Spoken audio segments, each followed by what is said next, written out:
നടനും തമിഴക വെട്രി കഴകം നേതാവുമായ വിജയ്ക്കെതിരെ ഭാര്യ സംഗീത നൽകിയ വിവാഹമോചന കേസ് പുതിയ വഴിത്തിരിവിലേക്ക്. കേസ് കോടതിക്ക് പുറത്ത് ഒത്തുതീർപ്പാക്കാൻ നടൻ ശ്രമിക്കുകയാണെന്നാണ് ഏറ്റവും ഒടുവിലായി പുറത്തുവരുന്ന സൂചനകൾ. ഇതിനായി സംഗീതയ്ക്കും മക്കൾക്കുമായി 240 കോടി രൂപ ജീവനാംശം നൽകാൻ ഒരുക്കമാണെന്നാണ് പുതിയ റിപ്പോർട്ടുകൾ. നടന് മറ്റൊരു നടിയുമായി ബന്ധമുണ്ടെന്ന് ആരോപിച്ചാണ് ഭാര്യ സംഗീത വിവാഹമോചന കേസ് നൽകിയത്. ഈ നടി തൃഷയാണെന്ന തരത്തിൽ അഭ്യൂഹങ്ങൾ പരന്നിരുന്നു. കഴിഞ്ഞ ദിവസം തൃഷയോടൊപ്പം ഒരുമിച്ച് വിവാഹത്തിൽ പങ്കെടുത്ത ചിത്രങ്ങൾ വൈറലായിരുന്നു. നിർമ്മാതാവ് കൽപ്പാത്തി എസ് സുരേഷിന്റെയും മീനാക്ഷി സുരേഷിന്റെയും മകന്റെ വിവാഹ സൽക്കാരത്തിനാണ് താരജോഡികൾ ഒന്നിച്ചെത്തിയത്. വിവാഹമോചന വാർത്തകൾക്കിടെയാണ് താരങ്ങൾ ഒരുമിച്ചെത്തിയത് എന്നാണ് ശ്രദ്ധേയം.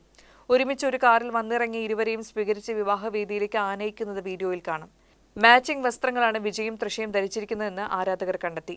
ഓഫ് വൈറ്റിൽ ചുവന്ന ബോർഡറുള്ള കാഞ്ചീവരം സാരിയും ചുവന്ന സ്ലീവ്ലെസ് ബ്ലൗസുമാണ് തൃഷ ധരിച്ചിരുന്നത്. വിജയ് ആകട്ടെ ഓഫ് വൈറ്റ് സിൽക്ക് ഷർട്ടും മാച്ചിംഗ് മുണ്ടുമാണ് ധരിച്ചത്. 2021 തന്നെ ഇവരുടെ ദാമ്പത്യ ജീവിതത്തിൽ പ്രശ്നങ്ങൾ തുടങ്ങിയിരുന്നുവെന്നാണ് വിവരം.